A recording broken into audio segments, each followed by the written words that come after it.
The biggest concern in terms of attacking play, I thought, was Firmino. I thought he was a long way off it again, and I think you look at the stats. I think it's only 1 goal and no assists for him in the last 9 appearances. And I think in a big game like that, I think because we've been so used to Firmino being so important to Liverpool and really setting the tone with his work off the ball.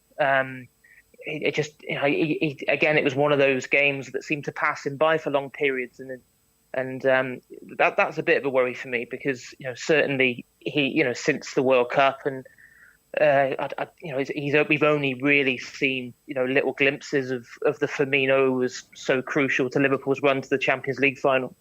69 games, Paul, since the start of last season, more than any other Liverpool player, more than Mo Salah. Are you concerned? And if you are, how do you rectify this? Is it a time on the sideline? Is it a change of position? How do you bring back the Firmino of the last campaign? Yeah, it's a difficult one for Klopp, isn't it? I think this season, more than last, he's kind of got a bit of competition in Daniel Sturridge.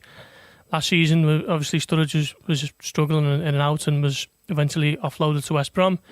Divock Origi went there, and Dominic Solanke was obviously the 20-year-old untried striker as the backup. So Firmino definitely now has more competition than he's had for a while at Liverpool. So maybe Daniel Sturridge is kind of knocking on the door and is due a run. But it is an interesting one with Firmino because it's more the work off the ball, as James says. Even when sometimes he doesn't score, his performances are so evident and it's so obvious the contribution he's made. But at the moment, you're kind of looking at it thinking, what is he? It just doesn't seem to quite be there, and I'm not really sure what the underlying issue is, or whether it's just one of those things where you've got a bit of a battering run and it's evident to most. But it's a difficult one for Klopp to try and figure out because he's so important to Liverpool.